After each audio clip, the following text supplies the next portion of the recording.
KMS. Welcome to the 4th episode of the KMS News. Today we'll be talking about Veterans Day, Thanksgiving, sports in season, and mental health. We hope you enjoy.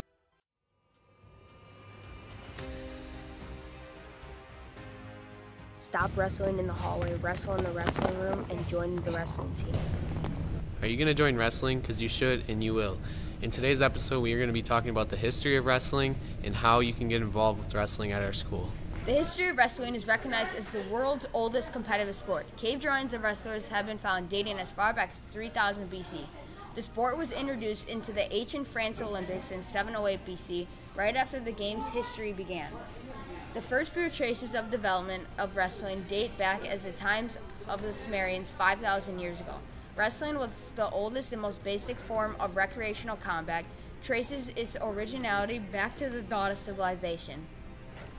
Carvings and drawings estimated to be 15,000 and 20,000 years old, found in southern Europe. It showed wrestlers in different holds and positions. You can wrestle at our school many times throughout the week. You can wrestle on Mondays, Wednesdays, and Fridays. We run morning workouts here at KMS. Anyone is invited, and we start at 6 a.m. You'll have to be there pretty early. We also run an open mat at our school on Sundays. We would play a game to warm up, and then we get into the wrestling part. The open mats are always fun, and you can learn a lot from them too. There are many tournaments here at KMS throughout the whole year, and also all over the state and country. There are many ways to compete. In fact, there is also a Kewaskum Wrestling Tournament on February 19th. Mr. Rhodes told us his experience with the youth club here at our school. He also told us why wrestling would be a good sport to join. Yeah, so right now our youth club is open, and all our information is at KewaskumWrestling.com.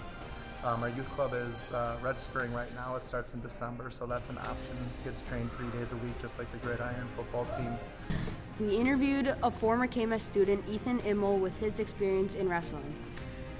Helps you develop leadership skills, and it's just fun all around. Like Ethan, Mr. Rhodes said, wrestling is a good sport to join, and you can always join the Kewaskum Wrestling Youth Club to get started.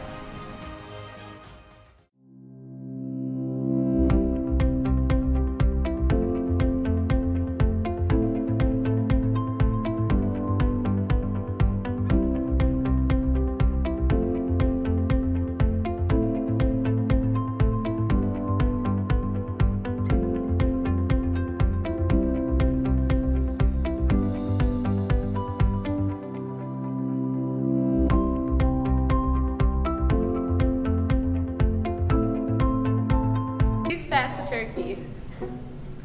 Hey KMS! Today we'll be talking about what Thanksgiving is, the history behind Thanksgiving, and some Thanksgiving traditions that will be done over the holiday. Thanksgiving is a holiday that is celebrated throughout various countries. Thanksgiving started in 1621, and there was a massive harvest feast shared by the English colonists, known more commonly as pilgrims. They were celebrated because they had their very ever first harvest in the New World. Nowadays, Thanksgiving is celebrated with a big meal and act of giving thanks. According to Mayflower 400, Thanksgiving can also be a day of mourning because there are many natives killed that day due to colonists having a 3-day festival of prayer. The peace between the Native Americans and settlers lasted for only a generation. The Wampanoag people do not share the popular reverence for the traditional New England Thanksgiving. For them, the holiday is a reminder of betrayal and bloodshed. Since 1970, many Native people have gathered at the statue of Massasoit in Plymouth, Massachusetts, each Thanksgiving Day to remember their ancestors and the strength of the Wampanoag.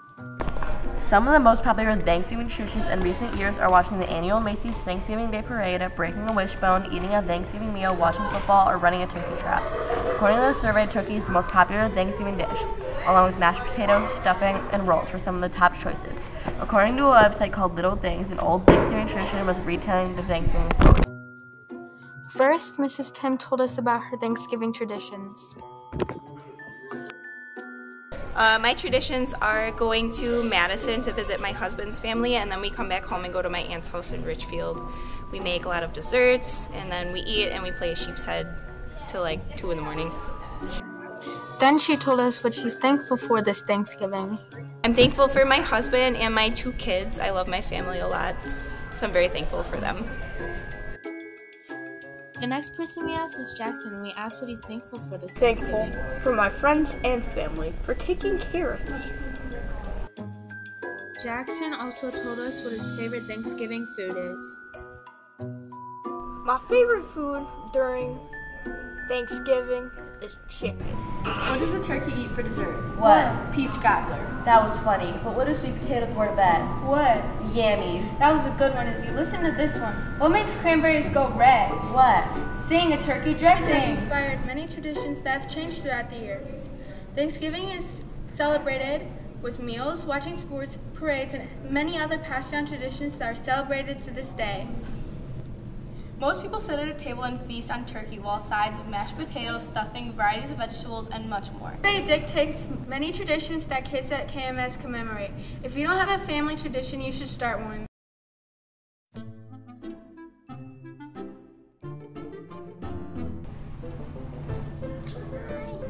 Go.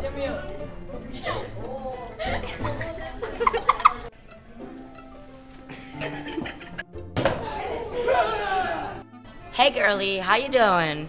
Oh my god, girl, so good. How about you? I don't know. I'm kind of mad because I don't got my hot Cheetos. That's not my fault. Hey, what's up, bro? What's how up, you bro? doing? How's it going today? How are you, bro? I'm good, bro. See you later. Peace. Oh my god. What are you talking about, Becky? I thought you said you would come to the mall with me.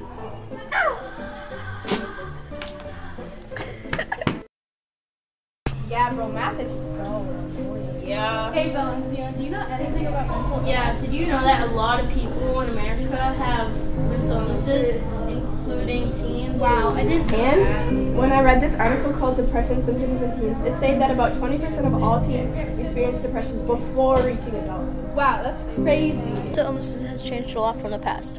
While diagnoses were known as far back as the Greeks' time, it wasn't until 1883 that a German psychiatrist, Emil Kraepelin, published a broad system of psychological disorders that centered around a pattern of symptoms suggestive of an underlying psychological cause. Back in the day, mental illnesses were not acknowledged by the community, so many people didn't speak up about it because it wasn't seen as important until later on in time. The three most diagnosed mental illnesses are anxiety disorders, depression, and PTSD. Depression negatively affects the way you feel, how you think, and how you act. All this causes you to feel sad for a long period of time and can make you isolate yourself, which is a negative way to cope with depression. There are different kinds of anxiety like social anxiety, generalized anxiety, obsessive compulsive disorder, also known as OCD, panic disorder, and post-traumatic stress disorder, PTSD. Post-traumatic stress disorder is a reaction to an event and a type of shock. For example, veterans commonly struggle with this because of war. Sounds can set off these triggers. These three conditions make up about 30% of diagnoses that have to do with mental illness in America. 5% of adults suffer globally from depression. Mental health has had a substantial effect on people's lives, like your school and work performance, and the relationship with your family, as well as participating in the community. My advice to you for relieving stress and solving mental health issues are a couple of things. The first thing is to take time to do things that fill your cup each day on a daily basis or a weekly basis. So things that fill your cup might look like mindful walks, snuggling with a pet, connecting with a loved one, listening to music, meditating, exercising, or whatever is helpful for you. We actually have a new addition to the school district webpage. So if you go to kewaskomschools.org and under students, there's a mental health resources webpage on there. Morning, kids. Mental health affects everybody, but it can be really prevalent with middle school age kids because you're changing so much physically. There's so many hormones raging through a person's body to change them physically that's also impacting a person mentally. And there's a lot of life changes that are going on at that level that kids struggle with. So please, if you're struggling at all with your mental health, reach out to somebody and get help. Help is available and it's encouraged. Lastly, always remember to be respectful and kind. Because you never know what somebody may be going through mentally or physically. And that reaching out to the people you love most is one of the most important things in growing your mindset.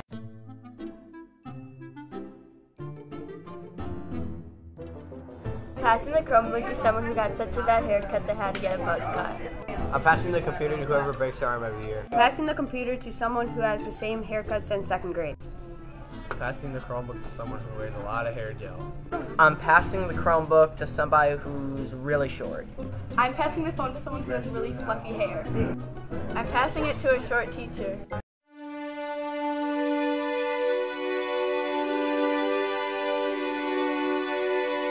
Hey guys, it's Miley. Marcus. And Chloe. Today we're going to be talking about skiing and snowboarding clubs, some background history, and we'll be interviewing some people about their thoughts on the club.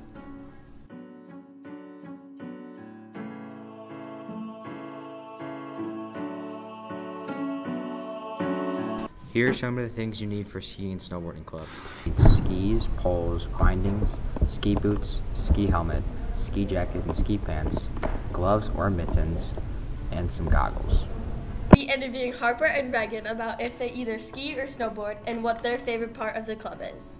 I ski, and my favorite part about it is that you get to hang out with friends. I snowboard, and my favorite thing to do is hanging out with friends. And more about the skiing and snowboarding club, just ask Mrs. Miller Mr. Rowdy. about any of your questions. We hope you stay positive, KMS. Trying every water in school. 4 out of 10. I don't have my microphone.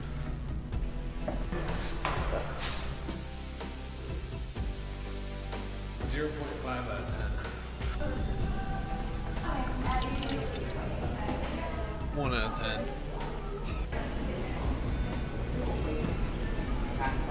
It's not very good. 4.5 out of 10. 7 out of 10.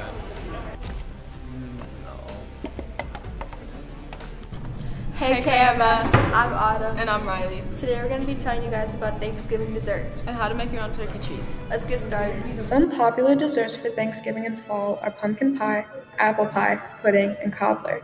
About $19 million are spent each year on pies around the holidays. Pumpkin pie is a symbol of harvest time and is usually served when pumpkins are in season.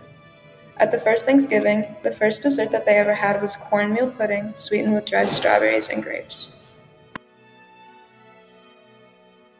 Madden Saber said that pumpkin pie is her go-to dessert to bake for Thanksgiving. She also said that there's something special about it. We put ice cream on it.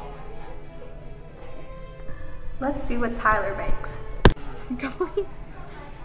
I bake brownies by myself. It's okay, Tyler. Try again. It's the only thing I know how to bake. Who in your family do you bake with? Myself, because no one else likes to bake.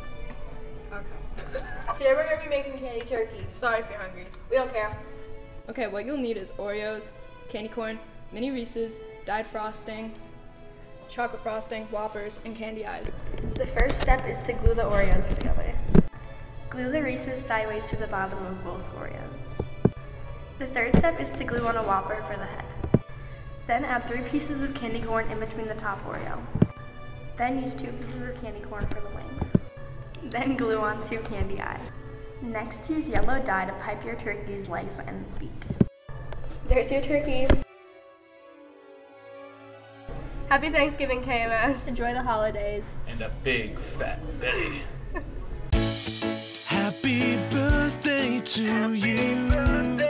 Happy birthday to you. Happy birthday to you. Happy birthday to you. Happy birthday to you. Happy birthday to you. Happy birthday to you. Happy hunting season, KMS. In today's episode, we are going to be talking about the history of hunting with a gun. We'll also be talking about different guns and also a segment on hunter safety. We will also be talking about the biggest typical and non-typical bucks. Hunting with a gun in Wisconsin started by Germanic settlers in 1851. They brought with them rifle firearms, which soon evolved into the classic American long rifle. These rifles have a range of 100 yards. That's a whole football field.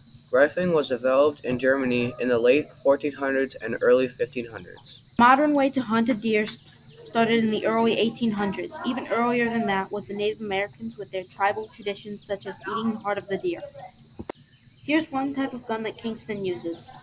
I recommend a 243 for younger hunters because it is low recoil and still deals enough power to kill a deer. Here are the things you need to hunt a deer. 1. A gun. Can't kill anything without it. 2. A scope, so you can see farther away. Number 3. Land to hunt the deer, whether it's your land or you're renting it from someone else. It's also important to know that you don't want to make a lot of noise when you're deer hunting, because noise can scare the deer away. What's the number 1 state for deer hunting? A. Texas, B. Illinois, C. Wisconsin, or D. Alaska?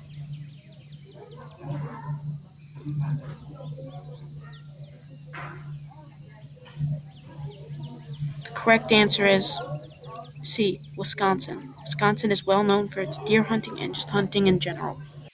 Next up is the biggest typical and non-typical buck. A man named Mel Johnson shot the biggest typical buck that was shot in Illinois in a field. This buck was 23 inches spread from farthest point to point. It weighed 270 pounds dressed with the guts out and 340 pounds with the guts in. The biggest non-typical buck was 38 points, and there was 4 tines that were over 12 inches long.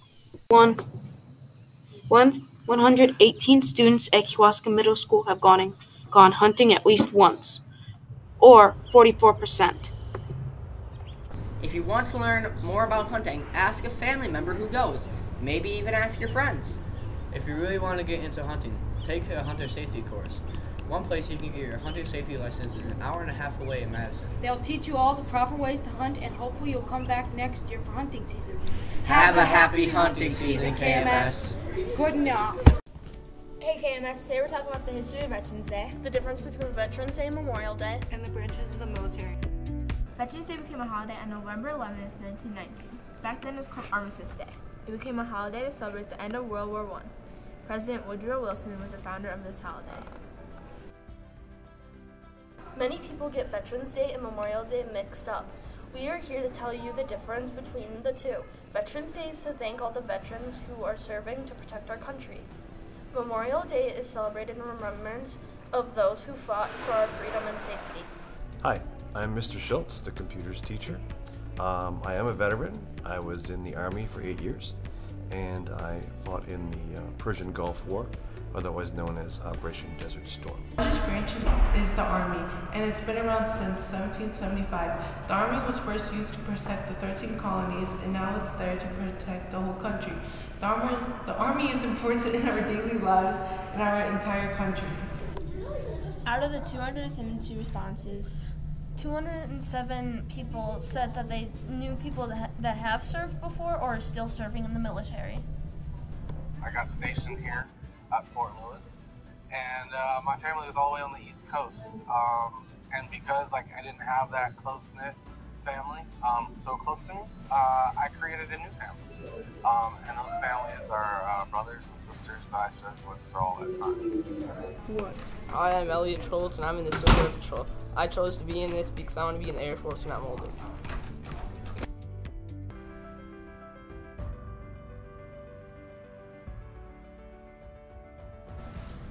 Lastly, it's always important to thank your veterans. So next time you see one, say thank you. Bye, KMS.